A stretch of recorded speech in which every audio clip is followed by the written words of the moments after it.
Je vous présente maintenant un bon ami qui s'appelle Jacques Cool. Puis, j'ai promis de ne pas faire de blagues sur son nom de famille parce que je trouve ça cool. Un nom comme ça. Il ne m'entend pas. Jacques, c'est un enseignant de sciences au secondaire pendant 5 ans. Il a été enseignant au secondaire pendant 5 ans. Ensuite, il a été agent pédagogique provincial à Fredericton depuis 1991. Je connais Jacques depuis plusieurs années. Même ma première rencontre avec Jacques, je me rappelle, c'était dans un cours universitaire avec Rino Castonguay, où on nous avait demandé de faire des présentations. Puis, j'ai eu la chance d'entendre Jacques parler de sa passion de l'éducation. Puis, évidemment, notre amitié a commencé à partir de ce moment-là, puis ça n'a pas lâché. C'est un pédagogue qui est engagé, un techno-pédagogue par choix ou par passion. Vous pouvez lire sur son blog, l'espace à Z-Cool, qui tient depuis 2004. Puis 2004, donc c'est le 10e anniversaire de son blog cette année. On le connaît aussi pour son humanisme, sa passion, sa veille technologique sur Twitter. C'est un Acadien fier, un papa de 3 enfants, un papy d'un petit-fils. Jacques, c'est un bon collègue et un bon ami, toujours disponible, toujours intéressé à apprendre et à voir de nouvelles choses. Je crois que ce soir, il y aura beaucoup de plaisir. C'est un peu son mandat ce soir d'avoir beaucoup de plaisir à présenter. Puis je crois que nous aussi, on aura beaucoup de plaisir à l'entendre. Donc, je vous demande d'accueillir chaleureusement mon bon ami Jacques Cool. Merci Roberto. On va brancher le... OK. Je t'aime à tous les jours, j'apprends à vivre mieux, j'apprends à vivre heureux, le monde a bien changé. Bonsoir, c'est vraiment plaisir de vous parler, avec un peu de nervosité, je l'avoue. Je parle avec des gens que je côtoie, des gens que je connais, donc que j'apprends à connaître, et chez moi au Nouveau-Brunswick, donc c'est un défi aussi. Et aussi de brasser la cage de ceux qui la brassent déjà. Donc, la barre est assez élevée. Et puis, en tout cas, je remercie l'invitation qu'on m'a faite pour vous parler. Je dis souvent dans mes conférences que je personnifie bien la loi générale des gaz en physique, qui dit que ça va occuper tout l'espace qu'on lui donne. Mais moi, c'est la même chose pour une présentation. Ce qui fait que moins j'ai de temps, plus il y a de pression. Mais ce n'est pas grave. J'ai beaucoup d'idées, de réflexions à partager avec vous. Et je les ai placées en ligne facilement, accessibles. Et puis, puis là, je suis content de voir que... Oui, parfait. Bon, ça, c'est la page de mon blog. Et l'ensemble de mon contenu pour ce soir, ainsi que d'autres ressources utilisées, se trouvent là et c'est en partage libre. Et une chose que je fais souvent, c'est d'essayer quelque chose dans une conférence que je n'ai jamais fait avant. Donc, de me péter à la gueule devant les gens. Mais si ça ne marche pas, c'est que j'ai une bonne excuse. C'est la première fois que je l'essaye. Ça fait que ce soir, je vais essayer quelque chose de nouveau. Souvent, j'utilise un Prezi, j'aime ça, c'est beau, ça coule et tout ça.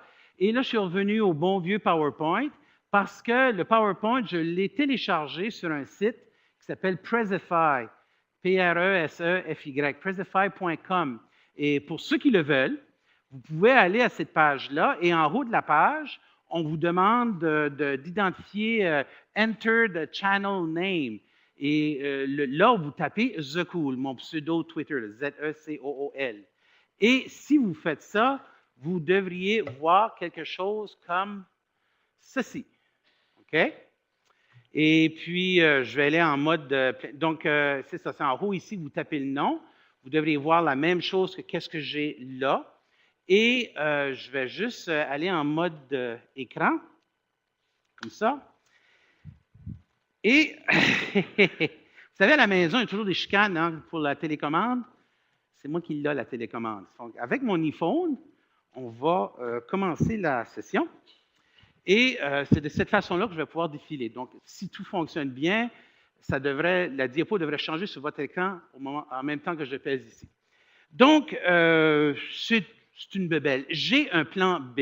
Si jamais la connexion, je la perds, ben, j'ai le bon vieux PowerPoint qui m'attend. Donc, soyez indulgents, s'il vous plaît.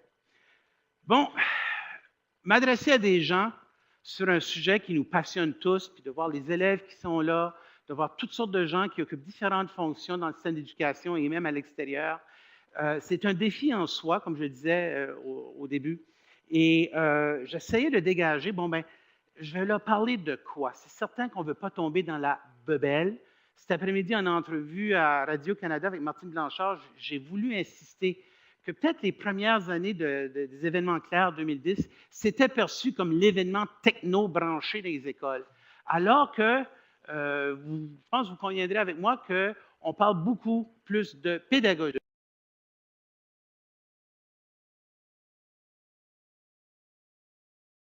De qualité. Oh, en passant, avant d'aller plus loin, s'il y en a là, que Twitter, là, ça les agace un peu, puis qui ne sont pas Twitter, c'est tout à fait correct. Là. On vous aime pareil, là, OK? Vous voudriez peut-être expérimenter de façon tout à fait inoffensive Today's Meet. Donc, si vous allez sur todaysmeet.com, /Cloud 2014, c'est un autre champ, 140 caractères, mais tu n'as pas besoin de profil. Tu tapes ton nom et tu envoies ton message, that's it, that's all. OK? Donc, c'est peut-être une initiation à l'univers du 140 caractères. C'est là, et puis, si vous voulez bien, en tout cas, si vous voulez en servir. Le sondage que vous avez sur votre table, on y reviendra un peu plus tard. Je ne donne pas plus de directives que ça. Aujourd'hui, ce soir, j'aimerais vous parler finalement, j'interpelle autant la société en général que les élèves, que les enseignants, que les dirigeants, puis les dirigeants à l'école, puis les dirigeants de district et à autres niveaux, et aussi soi-même, nous comme individus, que l'on soit n'importe quel de ces rôles-là. Donc, j'essaie d'interpeller les gens là-dessus.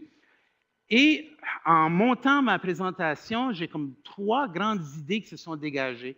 Ce soir, je vais vous parler de contexte d'apprentissage, contexte numérique, contexte pédagogique. Je vais vous parler aussi des finalités. Hein? Si on dit le monde a bien changé, comme la chanson qu'a jouée au tout début, ben, est-ce qu'on doit à ce moment-là ajuster ou actualiser nos finalités de formation pour le monde dans lequel on vit? Et aussi, évidemment, dans cette transformation-là, les rôles.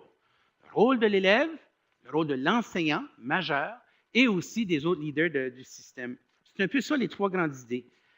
Comme dans n'importe quelle présentation, il y a toujours la section « Voici les chiffres qui sont supposés de nous flabbergaster ». C'est pas grave, j'en ai mis quelques-uns, mais tout ça pour dire qu'on en est rendu à quoi? 2,5 milliards d'internautes, 1 personne sur 3 sur la planète qui est sur le web. Les utilisateurs de médias sociaux, on est à 1 personne sur 4. Et vous savez hein, que Facebook domine au niveau des chiffres, mais en 2e place puis en 3e place, ce sont des médias sociaux qu'on connaît très peu. Je pense que c'est QQ et puis QQ, je ne sais pas comment on le prononce. Et l'autre, je pense que c'est Ozone en termes d'utilisateurs, surtout dans des pays asiatiques. On a presque autant de téléphones cellulaires que d'habitants et bientôt, on va surpasser ça. Donc, on parle de 93 %. Mais vous savez aussi bien que moi, puis je pense que Robert Lévesque est dans la salle, je me souviens, tu avais montré une photo, Robert, d'un voyage que tu avais fait où le chauffeur de taxi n'avait combien? 6 dans son taxi. Okay, ça montre une moyenne pas à peu près. Donc, vous avez de ces situations-là, certaines régions où il y a plus de cellulaires qu'il y a d'habitants. Et on sait très bien comment est-ce que ces appareils-là sont en train de se perfectionner. La preuve, c'est un exemple, hein, c'est un iPhone. En passant, ça fait des appels. Là, ce soir, c'est comme une télécommande de vos écrans.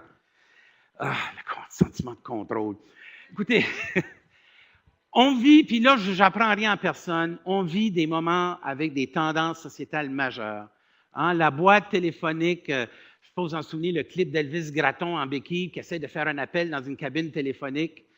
C'est mourant comme sketch, alors qu'on en retrouve très peu aujourd'hui. Et on est en train de s'en aller vers quelque chose où non seulement l'appareil nous permet de synchroniser entre appareils, de se faire voir ou de voir, et aussi de nous connaître au niveau de ce qu'on met sur le cloud, mais ça s'en va aussi au niveau de l'appareil qui est vous, qui devient votre concierge, en fonction de vos habitudes, de vos préférences et ainsi de suite.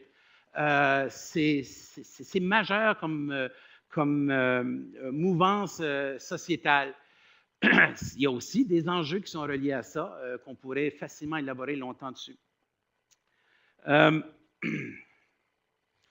Il y a une prédiction d'un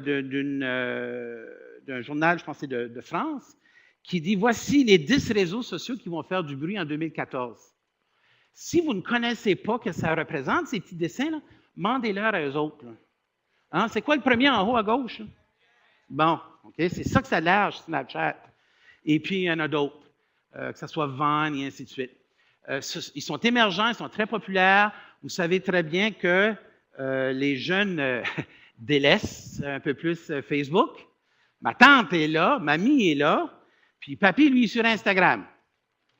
Je suis papy et je suis sur Instagram. Mais il y a un blog, un nouveau blog qui parle justement de la Galaxie 3.0, fort intéressant, et ça promet beaucoup, et qui parle justement que ces gens-là, à la retraite, ben, ils ont du temps. Ils ont du temps, ils prennent des photos, ils veulent partager, ils s'en servent, puis ils s'accaparent, ils prennent possession de ces outils-là. Mon père qui va avoir 80 ans cette année, qui est encore en bonne santé, ils ont le petit pèlerinage annuel de 2 semaines à Fort Lauderdale. Là, il va amener son iPad parce qu'il y a l'application La Presse Plus puis l'Acadie Nouvelle. Puis parce que la dernière fois qu'ils sont allés, puis il y a beaucoup de Québécois dans Fort Lauderdale, on s'entend, qu'il y avait toujours les journaux, mais là, maintenant, il n'y en a plus. Les journaux de papier ne se rendent plus là. Ce qui fait que toute une génération de gens qui sont là, qui vont pouvoir quand même lire les nouvelles avec leur mini iPad ou autre appareil. Donc, ce sont des tendances fortes. Et puis, évidemment, il y a toutes sortes de chiffres au niveau des jeunes, les plus en plus branchés. Qu'est-ce que je retiens de ce tableau-là? Bien, quand je regarde ces jeunes-là, 8e année, bien, il y en a 2 sur 3 qui ont un appareil personnel. Puis, je suis curieux qu'on fasse combien d'entre vous avez un appareil, soit cellulaire ordinaire ou smartphone? Bien, il est là, le 68%, et peut-être même plus. Là. Il y en a 2 sur 5 qui couchent avec. Là, puis, ma plus jeune a 13 ans et j'ai beaucoup de plaisir à vivre une belle expérience avec elle au niveau de son accompagnement. Tu sais, papa, quand est-ce que je vais avoir mon compte Twitter? OK, on s'est assis, on l'a fait et tout ça. Et quand ça vient le temps du cellulaire, il faut modeler. Hein, le soir, quand c'est le temps la journée est finie, là, bien, je mets le mien dans la cuisine, une place où je le recharge. Puis, le tien aussi. C'est qu'il y a comme la station des cellulaires là, qui sont en train de recharger. Et pour éviter qu'elle continue de texter avec ses amis. Que voulez-vous, les One Directioners? Bon, ici, un chiffre. Quand on regarde ce diagramme-là, ça nous fait réaliser que l'Internet des choses, c'est plus quelque chose de théorique ou de flou, c'est les puces électroniques ou l'Internet partout. Et puis, on prédit qu'en 2020, 80 milliards d'appareils seront connectés au Web pour ramasser toutes sortes d'informations sur vos usages. J'entendais hier la nouvelle chanson de Serge Fiori, ceux qui ont mon âge, Harmonium, une nouvelle chanson, Le monde est virtuel, puis qui parle justement que ton Twitter est connecté à ton toaster, puis c'est assez amusant comme chanson. Donc, qu'est-ce qu'on peut dire à ce moment-là? C'est qu'on vit une période en histoire absolument exaltante. Que ça parte de la tradition orale, ensuite, il y a eu des quelques personnes qui pouvaient écrire pour capter les idées par écrit, puis ensuite, Gutenberg avec la presse, au niveau de l'impression, et puis que ça a démocratisé l'accès à des livres, ou ça menait à ça. Et ensuite, on a l'Internet. Donc, souvent, on voit les titres, on est la 4e révolution. Donc, je vous le dis tout de suite, là, nous vivons une époque importante dans la courte histoire de l'humanité, avec justement ces transformations sociales-là, largement dues au numérique et à la globalisation des marchés et tout ça. Excusez-moi. Il y a cette phrase-là de Jeff Tavernier que j'adore. Je veux dire, j'aime bien ce qu'il écrit, j'aime sa phrase. L'apprenant doit gérer le flux qu'il traverse. Donc, tu sais, les anglophones parlent de info-whelmed, on parle d'infobésité, on se sent complètement submergé, puis il faut apprendre à gérer ce flux-là. Puis finalement, c'est d'approcher ça sur qu'est-ce que moi j'ai envie d'avoir, puis qu'est-ce que moi j'ai envie d'investir ou d'utiliser pour que ça colle vraiment à moi et ne pas me sentir obligé de suivre telle ou telle tendance. Mais pour y arriver, il y a une certaine gestion. Puis on parle souvent, je vois que Sylvain, tu te souviens, Sylvain, on parle de la rivière qui coule, Twitter et tout ça. Bien, tu ne peux pas toute la boire, cette rivière-là, c'est certain, surtout quand il y a du gros courant, quand tu as énormément de followers. Mais quand tu as soif, tu sais où aller. Puis tu sais quand les boire aussi.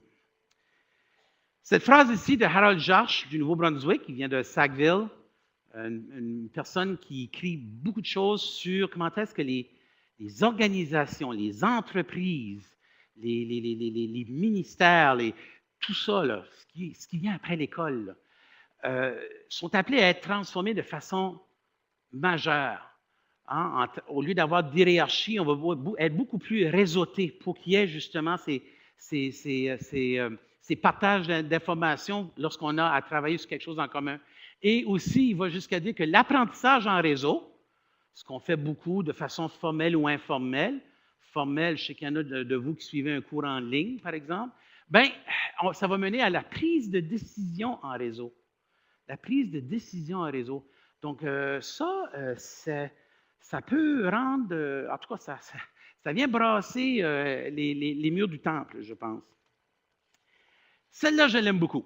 Vous remarquez, hein, ça a décodé ça comme un mot qui est mal écrit, là. C'était dans Word, j'en ai fait une image. Superbe document où c'est un PDF. L'adresse, le lien SlideShare est disponible. Je l'ai mis dans ma présentation.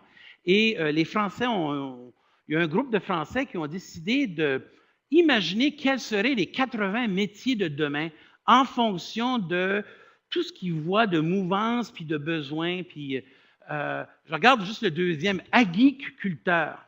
Hein? Je sais pas, vous êtes allé sur une ferme de production laitière récemment.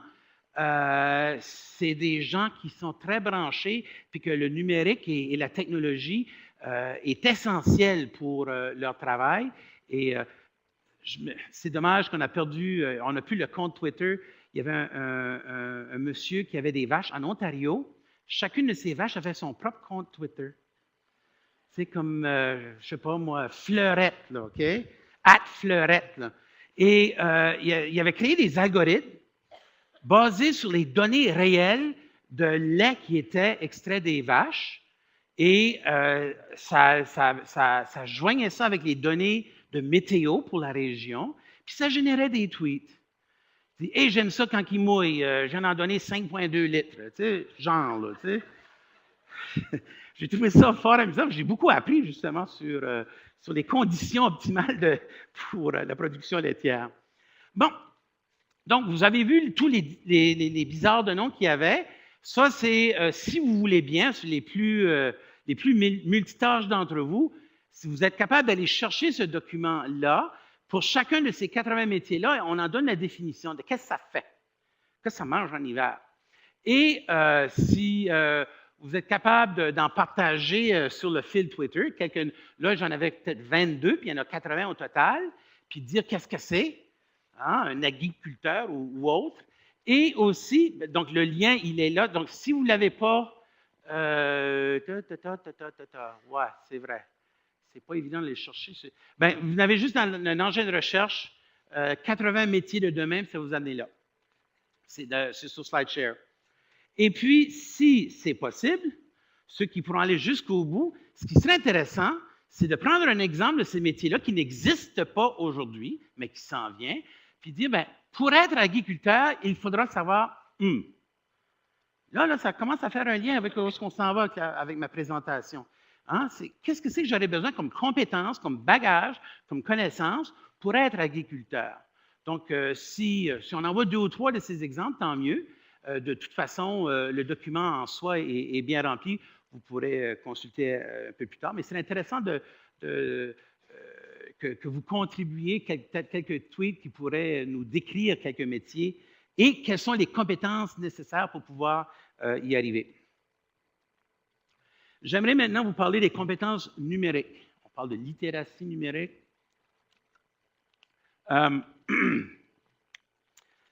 Évidemment, on a vu dans nos curriculums être capable d'aller chercher de l'information, trier, travailler un traitement de texte, et ainsi de suite. C'est en train d'évoluer énormément et j'ai beaucoup, beaucoup aimé découvrir ce que la Fondation Mozilla, c'est ceux qui font Firefox en passant, qu'est-ce qu'ils ont donné comme groupe ou famille de compétences numériques que les jeunes à l'école devraient tenter d'acquérir.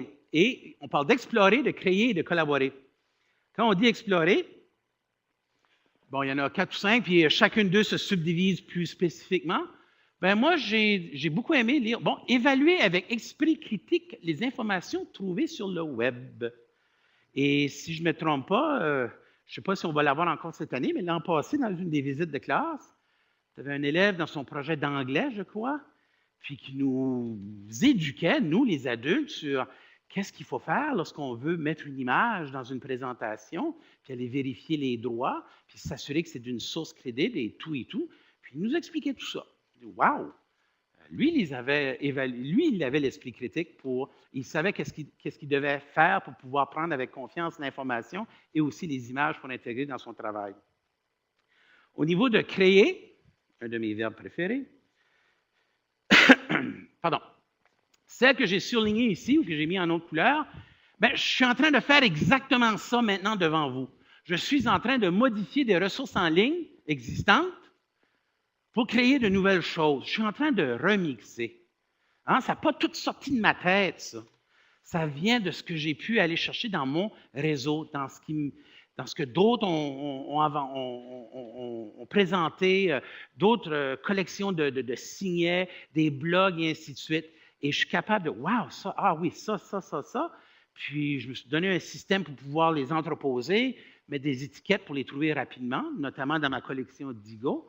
Et je m'en suis beaucoup servi. D'ailleurs, un des liens qui est sur ma page de blog, là-bas en bas, j'ai pour vous fait une liste de 147 articles que j'ai consultés depuis quelques mois pour m'aider à vous présenter quelque chose ici. Et tous les liens sont là, les mots-clés sont là, et il y a des très belles trouvailles. Donc, ça m'a permis, moi, d'aller chercher toute cette quantité d'informations-là, ce que d'autres, vous allez voir les autres diapos, là, il y a plein de noms de gens, là, et que ça me permet de ramasser ces choses-là, puis d'en les remixer pour essayer d'avoir quelque chose de cohérent tout au long de la présentation. Collaborer, évidemment. Hein, évidemment, lorsqu'on regarde au niveau de qu'est-ce que ça peut vouloir dire, oui, on peut créer, on peut publier, mais on peut le publier ensemble. Et au niveau de la collaboration, je retiens celle-ci, considérer les conséquences du partage de données en ligne. OK, considérer les conséquences du partage de données en ligne. Bon, là, on peut ensuite parler d'identité numérique. Ma collègue Jocelyne Bourque a déjà dit « tu es ce que tu publies ». Hein, tu es ce que tu publies, et aussi les attributions et ainsi de suite. Ce qui fait que même moi, j'essaie autant que possible de dire « mais ça vient d'un tel, ça vient d'une telle ». J'ai mis plein d'hyperliens dans mes diapos pour vous amener à la source. Ce n'est pas moi qui l'ai inventé. Et je l'aime tellement. Moi, je dis que quand un jeune pourra affirmer avec confiance, quand il vous dira « googlez-moi pour voir », je pense qu'on aura accompli quelque chose de bien. Si à la fin de son secondaire, l'élève, avec confiance, est capable de dire « oui, je vais faire une recherche en ligne, je suis confiant que ce qui est là, je suis bien correct avec ça, puis ma grand-mère est correcte avec ça aussi », là, on aura accompli quelque chose de bien. Et je pense que ça cache derrière ça plein de choses au niveau de compétences, d'attitudes, de savoir publier, de savoir-être aussi, qui peuvent drôlement nous servir alors qu'on avance dans la vie. J'ai retenu cette expression ici. Il y a un billet blog de Patrick Giroux sur lequel, dans la conversation, il y a Gilles Jobin d'Ottawa ou de Gatineau qui a rajouté. Quand ça vient le temps de développer ces compétences numériques-là ou d'apprendre tel ou tel outil numérique et ainsi de suite, ils disent, bien, la compétence numérique, le plancher devrait être bas. Okay? Quand tu commences à découvrir qu'est-ce que c'est l'outil X ou la fonction X, ça, c'est juste le début, c'est le plancher, ce n'est pas le plafond. Puis le plafond, il devrait être haut. Sky's the limit, quasiment. Puis aussi, le mur devrait être large. Hein, pas s'en tenir juste à cet outil-là. On essaye d'autres choses. Hein, j'ai déjà parlé de le buffet chinois. Hein? Il y a 150 plats. Il y a plein de choses à essayer, mais vous êtes là avec une assiette et un estomac. Donc, moi, je dis, essayez des choses. Goûtez-y. Peut-être vous allez revenir à vos préférences. Vous allez peut-être vouloir explorer autre chose. Donc, les murs larges en ce sens-là. Et moi, j'ajouterai à celle-là beaucoup de fenêtres, s'il vous plaît. C'est-à-dire de pouvoir laisser des traces, partager, être en réseau pour que d'autres aussi puissent bénéficier de ce qu'on apprend et ce qu'on développe. Petit mot aussi, ça aussi, ça vient d'un article que j'ai bien aimé, qui dit que le défi pédagogique des applications pour tablettes ou encore des mobiles. En anglais, il utilisait « they must be app-enabled » et non pas app-dependent. Hein?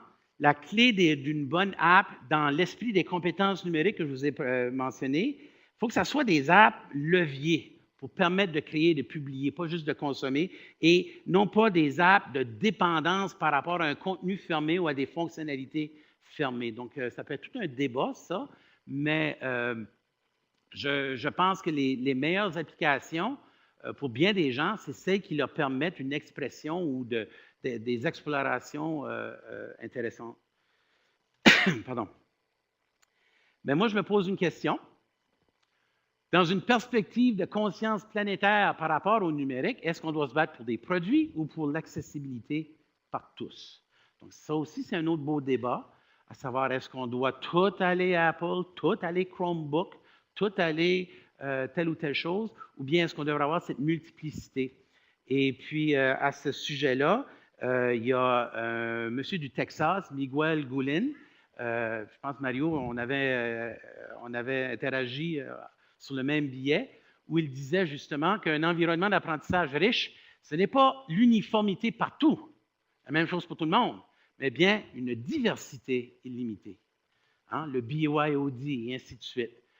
Évidemment, pour des responsables de réseaux informatiques, ça amène des défis. Oui, c'est des défis, on le reconnaît. Mais si on peut travailler ensemble pour justement permettre cet accès-là sur nos différentes plateformes, dans le but de faire quoi? Hein? C'était-tu Ron Canuel, quelques années, qui parlait de faire les noms, concentrant sur les verbes. Et un autre billet qui va dans le même sens, là. Le titre est évocateur. MacBook, Chromebook, iPads, Why Schools Should Think Beyond the Platforms, sur un excellent site, Mindshift. Ceci, c'est un tableau que je me suis amusé à traduire de Bill Ferreter, Plug Us In, sur Twitter. Et il disait que voulez-vous que les jeunes fassent? Pas nécessairement. Oui, ils vont ils vont se servir de ces choses-là, mais elle n'est pas là la finalité. La finalité, c'est qu'au travers de l'utilisation de ces outils-là, qu'ils puissent démarrer des conversations, faire des partenariats, changer d'idées, faire une différence, passer à l'action, être des agents de changement. Wow, là, ça commence à être important. J'ai beaucoup, beaucoup aimé faire la petite entrevue avec les gens de la radio tout à l'heure, ces jeunes-là. Puis vraiment, là, on sent que les autres, là, sont en train de les démarrer, les conversations, notamment. Je pense demain, dans les visites de classe, vous aurez la chance d'en voir de ces types de manifestations-là.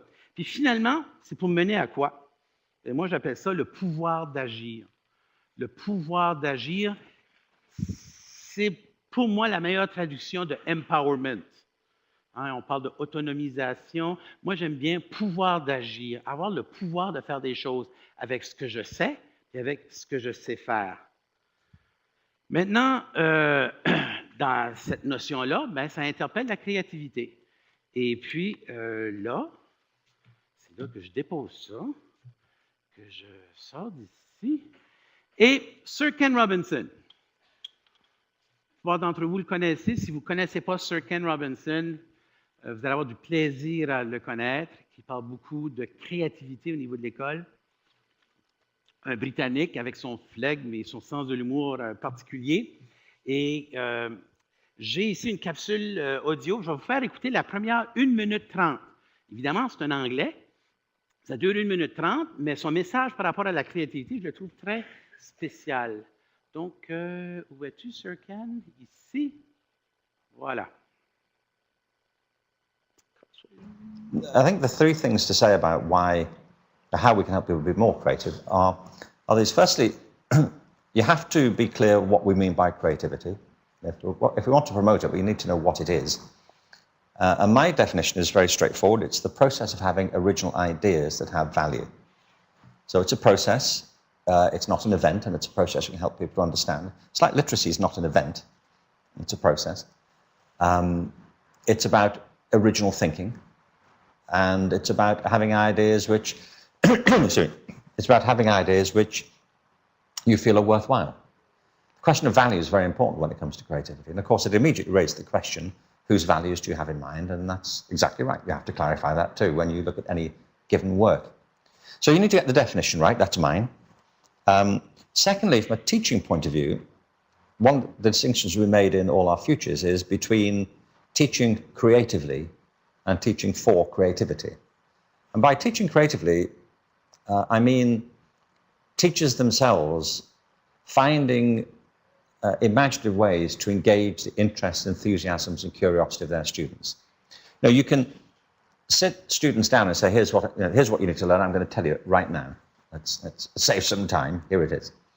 Or you can find ways of piquing their curiosities so that they really follow you down that labyrinth, or they want to go down on their own and discover things themselves. Donc, finalement, cet extrait-là se résume à dire que faut pas enseigner la créativité, mais il faut avoir... Reviens ici, toi. Voilà. On va retourner ici. Enseigner de façon créative et non enseigner la créativité, c'est toute une autre perspective. On va revenir là-dessus un peu plus loin. Ici, le même Bill Ferreter, dont j'avais traduit le tableau il y a quelques diapos, l'autre jour, il y a eu la grosse conférence à Educon à Philadelphie. Un jour, j'espère pouvoir y assister, j'aimerais bien ça. Et dans ces échanges, il avait fait ce petit diagramme-là qui dit que engager nos élèves, ça veut dire amener les élèves à être excités par rapport à nos contenus, nos intérêts de notre curriculum. Mais leur donner le pouvoir d'agir, ça veut dire donner les enfants les connaissances et les compétences pour poursuivre leur passion, leurs intérêts. Et ensuite, il a dit « Kids need to be empowered, not engaged ». Mais là, excusez-moi, M. Ferreter, moi, je me questionne sur ces deux éléments-là. Parce que quand je regarde, du moins dans ce que je vois dans ma région, le Nouveau-Brunswick, quand je regarde ce qui se passe dans les écoles, je vois les Kevin Ouellet et Monique qui sont ici, les Manon, les Dany, et ainsi de suite, dans plein d'écoles, puis qu'on voit des projets où il y a un réel engagement et une motivation. Puis, souvent, c'est des projets qui ne leur sont pas parachutés ou imposés, mais qui sont issus des besoins du milieu ou de ce qu'ils veulent faire par rapport à une telle chose, que ce soit une serre communautaire, une cuisine entrepreneuriale, plein d'exemples où on voit cet engagement. Ils sont engagés pour le faire, puis ils ont beaucoup de plaisir à le faire, et ce n'est pas quelque chose qui leur est imposé, c'est parce que, quelque part, ça leur appartient un peu. Puis, de cette façon-là, au bout du chemin, ils vont développer plein de compétences et de connaissances par rapport à ça, puis ils auront ce pouvoir d'agir-là, puis en même temps, ils auront contribué à faire une différence dans leur milieu. Donc, c'est Darren Kuropatwa qui a prononcé une conférence ici l'an passé. Je pense qu'il a bien clarifié ça. Il dit, l'engagement du jeune, ce n'est pas le but, mais c'est le moyen. Hein? Cet engagement-là, cette motivation-là, c'est un moyen. Puis le moyen qui va mener justement au pouvoir d'agir. Il y a une nuance importante, d'après moi. Et moi, j'ajoute maintenant le pouvoir de le dire.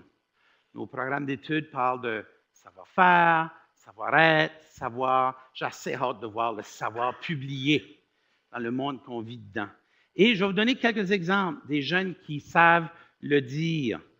Ici, c'est une enseignante qui a fait un genre de sondage auprès de jeunes, à peu près le même âge de ceux qui sont avec nous, 7e, 8e année, middle school, qui leur a demandé c'est quoi qui suscite votre engagement? Qu'est-ce qui vous motive à faire? Puis ils nous disent, travailler avec le numérique, les outils, ajouter des éléments visuels. Ils continue en disant des projets qui les font bouger, travailler avec leur père, interagir, sortir de wow. Maintenant, si on sort dehors, ça ne veut pas dire qu'on laisse la technologie. Pourquoi pas l'amener avec nous?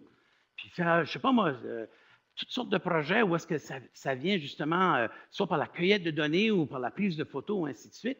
Ce n'est pas l'un ou l'autre, c'est l'un avec l'autre. Ils nous disent aussi avoir des choix pour faire leurs projets. Puis aussi l'enseignant qui les comprend. Ça, pour eux, c'est important. De la variété et aussi de l'humanisme et du plaisir. Les élèves nous disent aussi relier leur travail à des enjeux réels du monde. Ça sert à quoi? C'est quoi le rapport? Pourquoi qu'on fait ça? Puis, ce n'est pas accidentel que j'ai mis cette photo-là, des agrès de pêche. J'ai eu beaucoup de plaisir à rédiger un billet en décembre dernier. Puis je pense que je l'ai intitulé « Apprendre l'engagement au secondaire » ou « Apprendre au secondaire ». Puis, je donnais l'exemple de l'école de Shippagan ou à Shippagan. Pas l'école de Shippagan, mais à Shippagan. Mais il semble qu'il y aurait des projets, plein de choses avec toute la communauté de pêche qui est là. Puis, il y aurait quelque chose à faire où est-ce qu'on pourrait relier ça à nos objectifs de programme ou nos résultats d'apprentissage en mathématiques, en français, en FPS, en sciences humaines. Il y a toutes sortes de points d'ancrage. Ça m'amène à une affirmation, mais de plus en plus j'y crois. Nous avons toujours eu plein de belles choses qui se font à l'école, avec la participation communautaire, avec de l'engagement des parents et ainsi de suite. On peut en nommer dans toutes les régions, certaines plus que d'autres aussi. Mais en quelque part, je trouve qu'on n'a pas encore atteint un point critique, là, ce que j'appelle, moi, le hardcore de la salle de classe. Là. Okay? On dirait que ça reste en périphérie, mais ensuite, il faut que j'aille à mon cours de maths. Il faut que j'aille faire mon cours de sciences. Il me semble qu'il y aurait moyen de le faire. Puis, je pense que c'est la prochaine diapo, qui c'est celle-là. Non, je vais revenir à celle-là dans un instant. Ouais. En passant, Jessica, est-ce que Jessica est là? Es-tu là? Je ne la vois pas. Tu sais, Jessica qui nous dit qu'elle va nous entretenir au sujet d'Instagram. Ici, c'est la photo des jeunes à Cocagne, à l'école Blanche-Bourgeois, avec leur cuisine entrepreneuriale. C'est bien beau. Je suis sûr qu'il y a plein de choses ailleurs, mais ils font du français, des maths, des sciences, puis de la FPS à travers de ça. Puis, c'est intégré dans l'activité d'apprentissage, puis c'est même qu'ils apprennent. Et pensez-vous pas qu'ils ont le pouvoir d'agir au bout de ça? Et quand tu es en 7e année, il faut que tu ailles faire une présentation au gérant de la Caisse populaire pour avoir un fonds de démarrage pour un projet qu'ils ont, puis il doit défendre pourquoi il veut avoir le 150 $. Ça, c'est des apprentissages durables, je crois. Mais ça ne se fait pas au dépend. Il ne faut pas que ça se fasse au dépend de ce qui se passe en salle de classe. Donc, ça, là, c'est tout ce nouveau paradigme-là, ce nouveau regard-là sur la façon de faire l'école. Puis la diapo le disait justement que c'était, je vais reculer ici, que c'était des leaders aujourd'hui. Hein? Je pense que les jeunes détestent qu'on leur dise « Vous êtes les leaders de demain ». Conseils adultes, dites pas ça. Ce sont des leaders aujourd'hui. Ils peuvent être des leaders aujourd'hui. Ça, c'est ce graphique-là. Je remercie ma collègue Lucy Pearson, qui n'est pas avec nous. Peut-être qu'elle nous suit à distance, je ne sais pas. Mais ce sont des données recueillies des élèves inscrits à nos cours en ligne. Je sais qu'il y en a certains de 8e qui les suivent, beaucoup plus au secondaire, et on leur demande un sondage pour dire, bien, ton expérience. Ce qu'il faut dégager de ce graphique-là, c'est que les éléments ou les questions qui sont les paramètres, les facteurs, voilà. Les facteurs les plus importants, bien, c'est plus c'est haut, hein, sur l'axe des Y, plus c'est important. Puis les élèves, eux autres, ont manifesté leur satisfaction par rapport à ça. Qu'est-ce que ça nous dit? Les élèves sont très satisfaits sur les choses qui sont importantes. La qualité de la relation avec leur prof, la qualité des apprentissages, la quantité des apprentissages, la disponibilité des enseignants. Ils nous disent « Waouh, oui, ça, j'ai beaucoup aimé ça ». Puis, ça donne des expériences d'apprentissage positives. Puis, on est dans les cours à distance. La relation élève-enseignant est là aussi, capable d'être très riche. Donc, je vais avancer à nouveau. Ah oui, Ça, c'est une école secondaire en Oregon. Je la retiens ici, vous pourrez aller voir sur ce site-là. Mais ce qu'il faut dire par rapport à ça, c'est que dans cette école-là, toute la stratégie de marketing, d'image de marque de l'école, ben, c'est les élèves qui la font et qui la contrôlent. C'est les élèves qui ont pleine possession des réseaux, des médias sociaux de l'école, leur page Facebook, leur compte Instagram, leur compte Twitter, plein de choses, les blogs de l'école. Et ce sont les élèves qui planifient leur stratégie d'image de marque sur l'année avec des thématiques par semaine. Ce sont différents élèves qui vont avoir la responsabilité de différents outils. Hein? Toi, cette semaine, c'est toi qui as le compte Twitter. Puis on a dit que la thématique ou ce qu'on veut faire ressortir, c'est cet aspect ici. Go. Et ce que l'article aussi mentionne, c'est qu'il y a un enseignant derrière ça. Il y a un coach. Ils ne nomment même pas, ben, ils n'ont pas nommé les élèves non plus, mais c'est que c'est cette personne-là, cet enseignant-là, qui en mange probablement de tous ces outils-là, qui les guide, qui est là en arrière-plan pour les soutenir dans leur démarche. Les élèves se sont appropriés de ça, à tel point que ce sont eux qui ont même rédigé la politique d'usage des sites web et des médias sociaux pour l'école, partagée avec les parents et tout ça. Et, un point de plus, ce sont ces élèves-là qui vont dans d'autres écoles donner de la formation aux directions d'école sur comment se prendre pour avoir une stratégie des médias sociaux pour son école. C'est les élèves qui font ça. Mais pensez-vous pas que les élèves se sentent responsabilisés dans cette démarche-là, puis que ne pensent pas que c'est là qu'ils vont faire excusez le terme, du gossage puis des niaiseries, là. Mais ils se sont appropriés. C'est un comité, okay? C'est un comité, mais je trouvais que c'est un bel exemple de façon où les élèves peuvent prendre possession ou prendre du leadership là-dedans. Comme ça, c'en est une que j'utilise souvent. Ça ne vient pas de moi. Pas seulement ce que tu sais, mais ce que tu peux faire avec ce que tu sais. Je pense que c'est Tony Wagner de MIT, puis je pense le collège Alverno aussi à Milwaukee. Au travers de tout ce que je vous dis là, c'est pour ça que j'ai mis une image de route avec une courbe, c'est flou un peu. Ouh! Comme on dirait en Acadie, méchante ride. Pour un enseignant, pour une direction d'école, pour les parents et tout ça, peut-être aussi pour les jeunes. J'aime beaucoup ce dicton-là qu'une ancienne collègue à moi a dit un jour, « L'ignorance rend malhabile ». Puis là, je me mets dans la peau du prof que j'ai déjà été, puis des profs qui sont ici, okay, pour pouvoir faire toutes ces explorations-là, cet éclatement-là des genres d'activités pédagogiques. Oh, ben, j'ai besoin de bons points d'ancrage. Moi, je dirais qu'un point d'ancrage encore essentiel, c'est tes compétences dans la matière même. Si tu fais des connexions au niveau d'FPS, mais sois connaissant en FPS ou en sciences ou en maths, etc.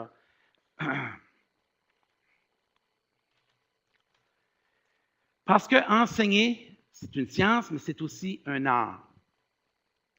Et cette phrase ici, que j'aime bien, qui dit que les sciences cognitives, recherche en éducation, neurosciences. Si vous voulez en savoir vraiment, Steve Masson, l'université, c'est l'UQAM? l'UQAM, l'Université du Québec à Montréal, Steve Masson, qui parle, lui, des neuromythes, pas les bébites, là, les MYTHE. Et je pense que ça nous confronte complètement avec nos croyances, puis pour dire, ben, par exemple, hey, c'est la dictée que ça prend, puis c'est juste la dictée qu'ils vont apprendre, des choses de même. Là. Puis qu'aujourd'hui, dans ce domaine-là, au niveau de la recherche sur le cerveau humain, on en connaît tellement plus qu'on en connaissait peut-être 5 ou 10 ans passés, qu'on est capable d'apporter des preuves scientifiques sur la façon que le cerveau apprend ou fait ses connexions. Puis ça peut être des retombées importantes quand on regarde bien, quelle sorte de pédagogie que je veux promouvoir, puis tu sais, quand on parlait des compétences numériques, comment est-ce qu'on veut qu'ils explorent, et ainsi de suite. Tout ça, là. Donc, c'est la fondation, hein, la recherche en éducation, c'est la fondation duquel on va ériger les murs de la créativité pédagogique.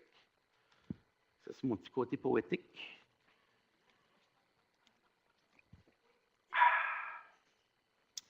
Puis ça, c'est mon petit côté fonctionnaire. Chaque juridiction a la responsabilité morale et sociale d'actualiser, c'est probablement un de mes verbes préférés, mettre à jour. C'est arriver au 21e siècle avant que le 22e soit là. D'actualiser ses finalités de formation à la lumière du monde dans lequel on vit. Ça, cette phrase-là, à mon avis, en bon chiac, elle est loadée. Elle est pleine de sens et pleine de défis pour que ceux qui ont la responsabilité d'écrire des programmes d'études, je sais, j'en ai déjà fait, et je côtoie des gens quotidiennement là-dessus, que ces formulations-là, au niveau d'un profil de sortie, au niveau des types d'apprentissage qu'on va faire de façon générale, des contenus un peu plus spécifiques, mais que l'ensemble de ça devienne une référence aidante pour un enseignant. Aidante pour un enseignant. Pour un enseignant qui essaie justement de faire toutes ces explorations-là, puis qui a besoin de se raccrocher par rapport aux prescriptions puis aux finalités. Donc, c'est quasiment le Graal sacré là, de l'écriture de programmes d'études. Donc, c'est un beau défi, puis on voit de plus en plus les juridictions qui essaient puis qui écrivent, qui articulent finalement ces éléments-là de manière très intéressante. Il y a un exemple de l'Alberta quand il parle de l'esprit d'entreprendre avec la roulette et tout ça. Moi, ça m'a beaucoup, ça me parle. Ça. Puis je me disais, oh boy, donnez-moi une classe de bio, puis je décolle avec ça, là, tu sais, genre. Mais aussi, on dirait qu'en quelque part, il y a comme une dichotomie. Puis il y a des gens qui pensent que, ben, on veut partir du pendule des connaissances, puis on veut juste qu'ils fassent des compétences. Non, ce n'est pas l'un ou l'autre, c'est l'un et l'autre. Hein, quand on parlait du pouvoir d'agir, c'est-à-dire ce que tu sais faire avec ce que tu sais. Donc, c'est là le défi dans l'articulation de ça pour que ça ait plein de sens, pour qu'un professionnel de l'éducation puisse bien capter ça et dire, OK, avec ma classe de 8e, voici vers où on doit aller, puis voici les éléments sur lesquels on voudra peut-être mesurer, puis là aussi, la mesure, on pourrait peut-être revoir sur nos façons de faire là aussi, pour qu'on puisse justement avoir plus de congruence pédagogique. Pour faire ces transformations-là, pour faire l'éducation autrement, bien, quelle sorte de carte de route qu'on va avoir besoin? Moi, je vous en ai mentionné quelques-unes ici qui me plaisent beaucoup. Ça ici, bon, je ne vais pas vous la lire, OK? Pardon. C'est la matrice d'intégration, le MIT, que les Franco-Ontariens se sont dotés à partir d'un document de référence. Vraiment, moi en tout cas, moi je suis impressionné. Une trentaine de pages où tu as tous les fondements, les points d'ancrage avec ce que la recherche dit, et aussi des guides, des matrices, des plans, des rubriques et ainsi de suite, qui permettent aux gens qui s'engagent à vouloir changer un peu leur façon de faire pour arriver à voir qu'ils ont progressé, puis qu'ils sont en train justement de transformer. Donc, c'est comme un continuum. Puis, n'importe quel enseignant peut se situer à n'importe quel point de ces continuums-là. Ça, c'est pas grave. La clé, c'est qu'il y ait de la mouvance. De gauche à droite.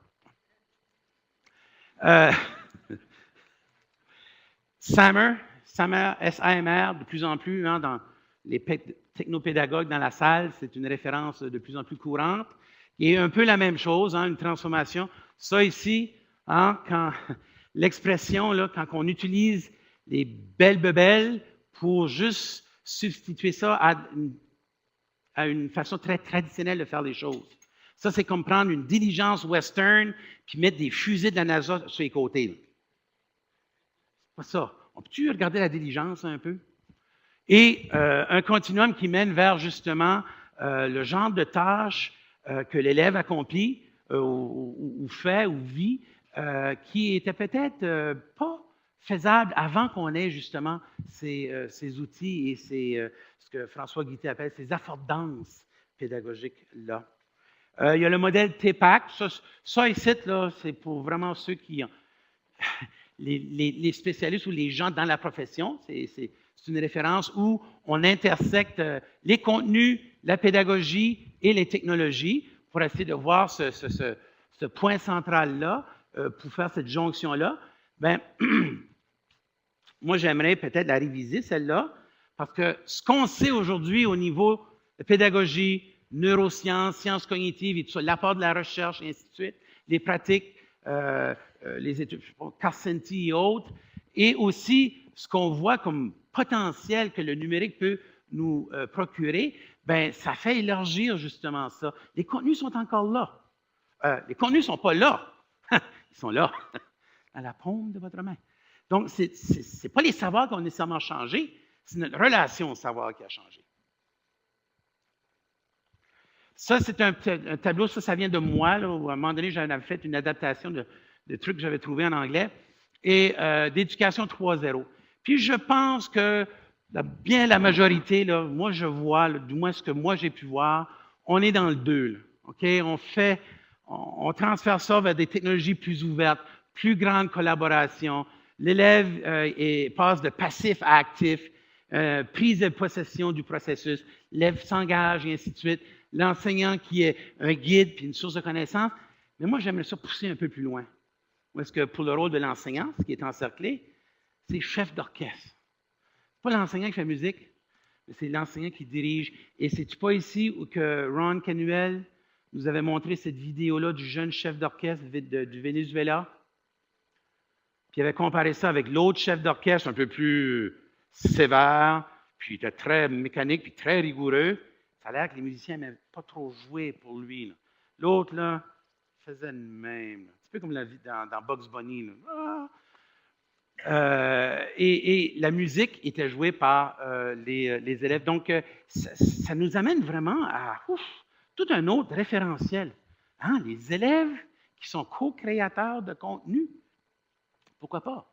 Puis dans les projets signifiants qu'on voit, bien, on les voit, les co-créateurs de contenu. Puis, en tout cas, je vois que ça a avancé. Un ami de Philadelphie, Rich Kicker, je sais qu'il prend pour les Flyers, ça je sais.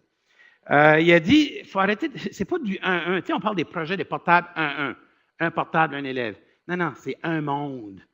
Hein, parce que cette ouverture-là sur le monde, bien, tu sais, quand l'analogie de mettre plus de fenêtres, bien, c'est ça que l'accès à ces portables qu'on voit juste là, permet de faire, c'est l'accès au monde. Ils sont ouverts sur le monde maintenant. En passant, avez-vous une petite feuille sur votre bureau? Je n'ai pas voulu de donner de directives sur ma petite expérience non scientifique pour voir si certains allaient avoir le réflexe de répondre à la question. C'est un outil qui s'appelle Answer Garden. Et je vous ai posé une question là-dessus, puis j'espère que je l'ai ouvert. Ah, il est là.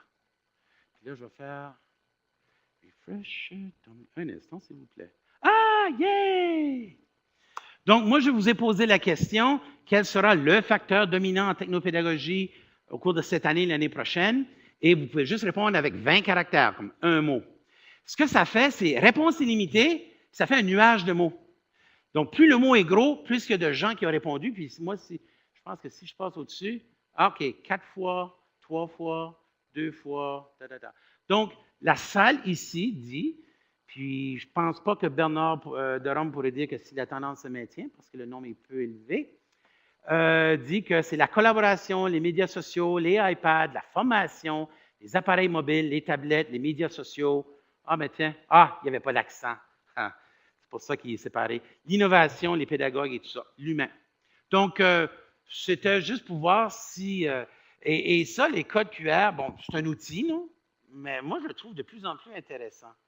Quand j'ai vu un reportage d'un cimetière où on mettait ses pierres tombales, un code QR. Puis quand tu flashes à ça, c'était l'histoire de la personne. Même, il y a là, c'était une vidéo. Puis tout, quasiment comme une entrée Wikipédia, là, sur la personne, sa vie. Pas juste s'il est né en telle année, il est mort en telle année. Là. Mais tu en apprenais plus. C'était qui cette personne-là? Wow!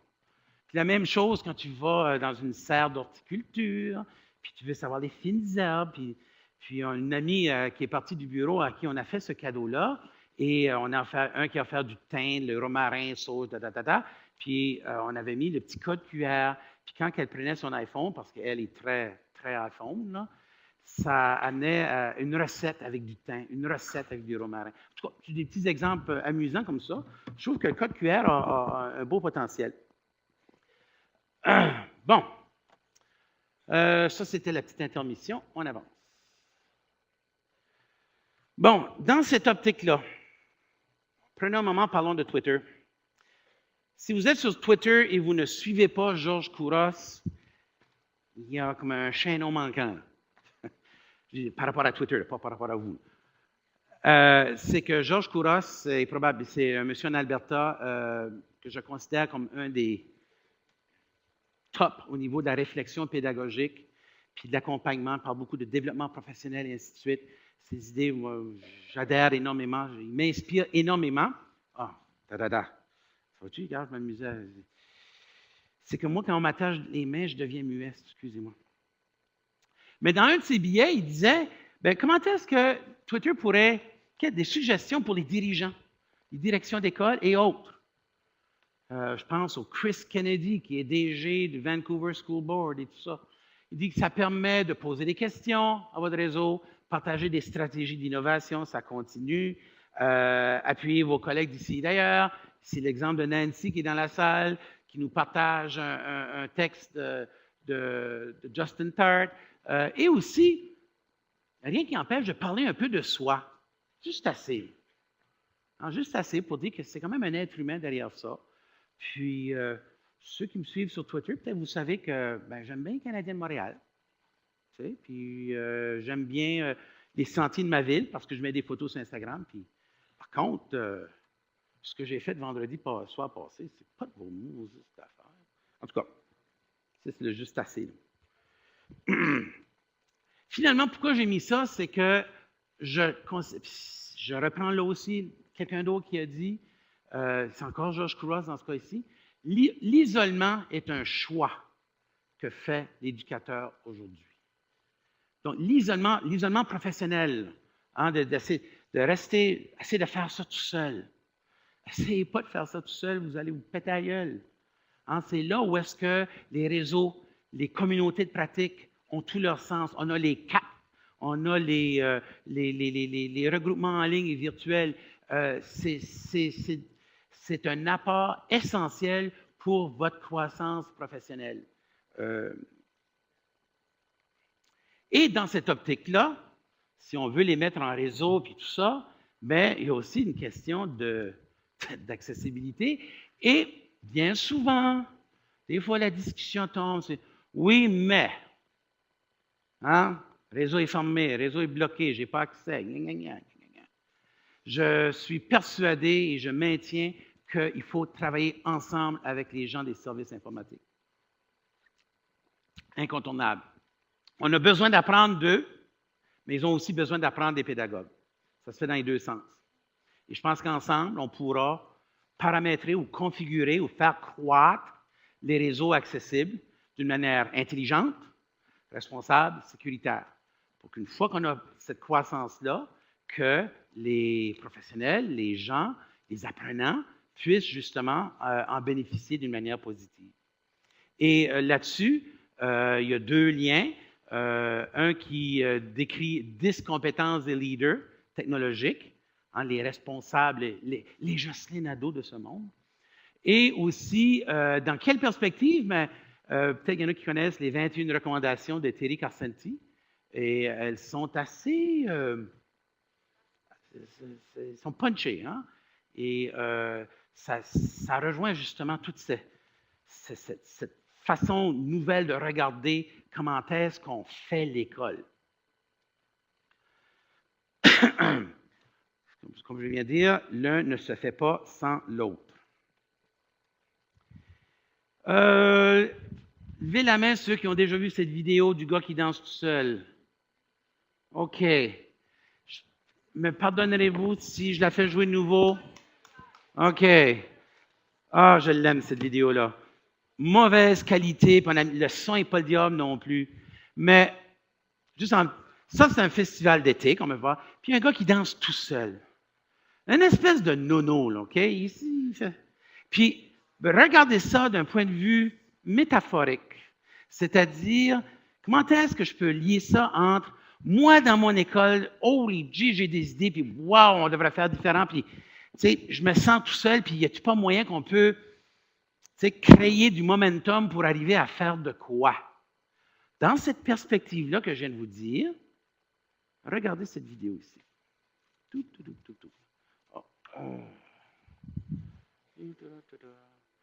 Et le commentaire du gars qui est décrit tout à l'heure en faisant jouer, je trouvais que le son était mais quand même, ça parle de soi, le voilà. Ça dure 2 minutes quelque. If you've learned a lot about leadership and making a movement, then let's watch a movement happen start to finish in under 3 minutes and dissect some lessons. First, of course, a leader needs the guts to stand alone and look ridiculous. But what he's doing is so simple, it's almost instructional. This is key. You must be easy to follow. Now here comes the first follower with a crucial role. He publicly shows everyone else how to follow. Notice how the leader embraces him as an equal. So it's Il n'a not pas about the rejeté, il a leader dit anymore. oui, viens-t'en It's about danser avec them, moi. plural. Notice how he's calling to his friends to join in. See, it takes guts to be a first follower. You stand out and you brave ridicule yourself. Being a first follower is an underappreciated form of leadership. The first follower transforms a lone nut into a leader. If the leader is the flint, the first follower is the spark that really makes the fire. Now here's the second follower. This is a turning point. It's proof the first has done well. Now it's not a lone nut and it's not 2 nuts. 3 is a crowd and a crowd is news. A movement must be public. Make sure outsiders see more than just the leader. Everyone needs to see the followers because new followers emulate followers, not the leader. Now here come 2 more people, then 3 more immediately. Now we've got momentum. We've got This is the tipping momentum. point, and now we have a movement. As more people jump in, it's no longer risky. If they were on the fence before, there's no reason not to join in now.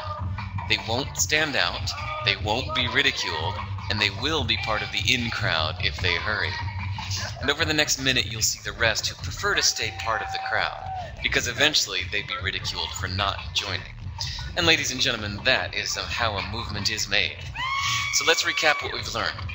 If you are a version of the shirtless dancing guy, all alone, remember the importance of nurturing your first few followers as equals, making everything clearly about the movement, not you. Be public, be easy to follow. But the biggest lesson here, did you catch it? Leadership is over-glorified. Yes, it started with the shirtless guy, and he'll get all the credit, but you saw what really happened. It was the first follower that transformed a lone nut into a leader. There's no Le premier movement without suivant the qui first follower. transforme le nono tout See, we're seul told en that we leader. all need to be leaders, but that would be Le really deuxième et le ineffective. troisième. The best way to make a movement, if you really care, is to courageously follow and show others how to follow. When you find a lone nut doing something great, have the guts to be the first person to stand up and join in.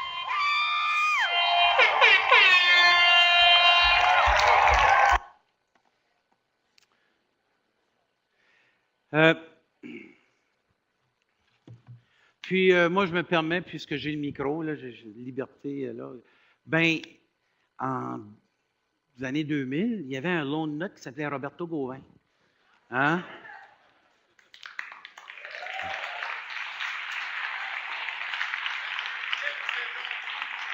Et, et regardez ce qui s'est passé cette année pour Claire 2014. On est ici. Pourquoi? Parce que c'est l'école. Puis Roberto, il n'est plus là. C'est au district. C'est l'école qui voulait continuer. Ça, c'est la foule qui danse sur le bord. Donc, moi, j'applaudis l'école. Bravo.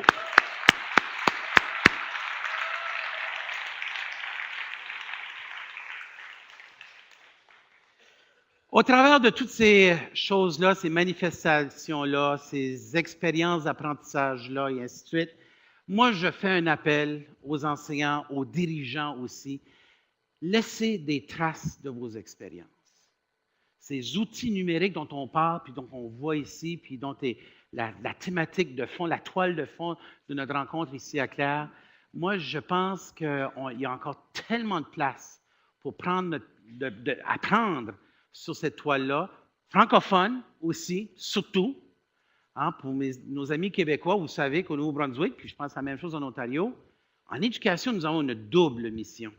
La réussite éducative de tous les élèves, et la construction identitaire. J'ai eu tellement de plaisir à être interviewé par les jeunes de la radio. Là. Ça, c'est un bel exemple de construction identitaire et qui s'affirme. Puis ça, on en voit partout au niveau, puis pas juste pendant la semaine provinciale de fierté française. Oui, on célèbre, là, mais c'est tout au long de l'année. Et je crois que le numérique peut projeter, ça peut être un levier absolument formidable. Regardez l'exemple de Beaverton aux États-Unis, des jeunes qui gèrent. Ça peut être une contribution absolument magique pour justement confirmer la construction identitaire et de justement laisser des traces. Puis laisser des traces, pas juste des bons coups, mais aussi ce qui a peut-être moins bien marché. Hein? Parce que c'est des fois avec d'autres, ah ben ouais, ben moi aussi j'ai vécu ça, puis là, tiens, les connexions se font et se tissent bien au-delà des frontières immédiates. Donc, c'est une invitation que je vous fais. Pourquoi? Parce que l'enseignant d'aujourd'hui, arrêtons de parler de l'école du futur, puis de l'enseignant du futur. Tu sais, je vois ça, puis je pense à Star Trek, Colin. Ah, l'enseignant d'aujourd'hui, le monde d'aujourd'hui dans lequel on vit, ben, il ne faut pas qu'il ait peur de se tromper, puis il n'y a pas besoin de tout savoir, mais c'est qu'ensemble. L'acronyme en anglais de FAIL, it's the first attempt in learning. Donc, ensemble, c'est encore plus fort. C'est quoi le dicton? Là? Tout seul, on va vite, mais ensemble, on va plus loin. Voilà. Il n'y a pas besoin de quelqu'un tout le temps pour planifier, organiser, mener son développement professionnel pour lui. Oui, c'est vrai, il y a des moments formels, puis il y aura toujours besoin de ces moments formels-là, mais le développement professionnel formel, l'offre, ça, c'est la pointe visible d'un iceberg au niveau des apprentissages qu'un enseignant ou qu'un professionnel fait. La partie cachée en dessous, là, le 3/4, 80%, ce sont des apprentissages de nature plus informelle, souvent en réseau avec d'autres et qui sont tout aussi riches, des fois bien plus. Un enseignant qui ne pense pas juste à enseigner son contenu, qui ne travaille pas en isolation, je l'ai mentionné un peu plus tôt, et aussi qui ne voit pas la technologie comme une mode. Ah, c'est une belle grosse bulle, puis ça va éclater. Okay? C'est là pour rester, qu'on le veuille ou pas, tel est le monde dans lequel nous vivons. Peut-être qu'il y a quelqu'un qui a dit que la presse de Gutenberg, ouf, dans 3 ans d'ici, vous verrez, il n'y en aura plus. Et aussi qui fait en sorte que ce qui a été fait dans le passé, bien, que ça ne vienne pas interférer avec ce qui peut se faire dans l'avenir. Parce que l'enseignant est avant tout un apprenant. L'enseignant qui se dit apprenant est déjà sur cette ligne-là là, de développement professionnel. Pour conclure, je persiste à dire que l'enseignement tel qu'on l'a décrit, c'est aujourd'hui, je pense, un des métiers une profession les plus complexes. Et c'est tout à votre honneur que je dis ça. C'est d'une très grande complexité. Oui, il faut être ferré dans la matière qu'on enseigne, des disciplines, mais oui, il faut savoir être inclusif puis s'occuper de la différenciation. Oui, il faut savoir, chez les plus jeunes, attacher des lacets puis essuyer la mauve au nez. Oui, il faut savoir aller en projet, créer des partenariats avec des partenaires de la communauté, puis come together, comme on dirait. Oui, tout ça, là, tout ça. Et ça devient d'une très grande complexité. Et je réitère encore le danger d'essayer de faire ça en isolement. Ça ne fonctionnera pas si ça reste isolé. Et ça peut être difficile. Il y aura des contraintes, il y aura des résistances. Ceux qui se souviennent, l'an passé, Ewan McIntosh, vous avez présenté, ce n'était pas celui-là, mais ça représentait ça, c'était fait à main levée. C'était dans cette salle même, cette superbe illustration qui dit justement que pour justement faire développer des apprentissages qui soient créatifs et de qualité, bien, tu vas je vais l'avancer, ça sera plus simple. Hein? Bon, voilà, c'est avec un dessin en plus. Hein? Entre les dinosaures ou les tenants d'une approche plus classique et arrêtée et bien arrêtée, justement, de ce que devrait être l'éducation, et les licornes. Des fois, je suis un petit peu licorne, je l'avoue, je l'avoue. Bonjour, mon nom est Jacques Coud, je suis un petit peu licorne des fois. Ben, ça nous prend de ces rêveurs-là, OK? Entre ces deux extrémités, ça, pire chose à faire, c'est de s'isoler puis faire comme l'autruche, mettre la tête dans le sable. Puis, à dégager ensemble, oh, je vois qu'il y a une faute, et dégager des pistes pour que, au travers de ça, au lieu de rester immobile, qu'on travaille ensemble pour trouver des solutions créatives qui vont nous permettre de voler comme un aigle et de faire des vagues autour de soi. Je trouvais que c'était une belle façon que Ewan nous avait présenté ça. Une autre citation, si vous cherchez un livre inspirant à lire, World Class Learners de Young Zhao, lui c'est un professeur à l'Université d'Oregon, je crois, et il y a cette très très belle phrase-là dans son livre à la page 17 qui dit que « The most desirable education », c'en est une qui favorise la curiosité humaine et la créativité, qui encourage la prise de risques et qui cultive l'esprit d'entreprendre, l'esprit de s'entreprendre. Je n'ai pas parlé de starter des entreprises, ce n'est pas limité à ça. C'est beaucoup plus large que ça. Oups, c'est ça qui arrive, hein, je parle. Et dans un contexte du monde dans lequel on vit. Quel est notre but ultime, finalement? Que chaque jeune, les autres, là, si on peut faire que chacun des autres arrive à l'école et qu'ils aiment venir à l'école, puis qu'à l'école, ils trouvent quelque chose qui les passionne, je pense qu'on aura réussi notre but. À ce moment-là, pour nous tous qui travaillons dans ce domaine-là, soit directement ou indirectement, je pense qu'on peut tous, chacun de nous, être des agents de changement pour cet idéal-là. Là-dessus, je vous dis merci beaucoup.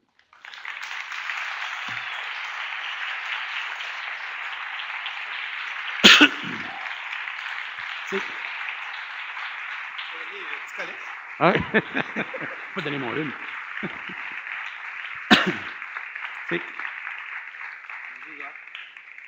J'aimerais te remercier, Jacques, pour ta conférence. Juste avant, on va le faire dans un petit style différent, parce qu'on est ici pour voir l'éducation autrement. Est-ce que vous l'entendez? Comme ça, oui? OK. Et puis, vous savez, en août 2014, ici au Nouveau-Brunswick, dans le Nord-Ouest, c'est le Congrès mondial acadien. Donc, c'est un petit peu pour ça que ce soir, le thème au niveau des décorations, un petit peu partout dans l'école, c'est le bleu, le blanc et le rouge, et évidemment l'étoile dorée. Donc, pour mettre un petit peu les gens en contexte, parce qu'on a beaucoup de visiteurs, on a appris avec l'Afrique du Sud qui ont utilisé un interprète. Donc, je vais demander un interprète. On a un interprète ici au CHM, Mme Chantal Doiron, on l'applaudit. Allô? Chantal, je vais t'inviter ici parce qu'on doit partager le micro. Et puis moi, je vais te remercier en français et puis Chantal va te remercier en chiac. OK. Et pour ceux qui ne connaissent pas le chiac... Worry put ta brain, pour bien faire ça. Alors, Jacques, j'aimerais te remercier. On aimerait te thanker tonight. On a suivi beaucoup de fils sur Twitter parce que les gens ont été évidemment nombreux à laisser des commentaires.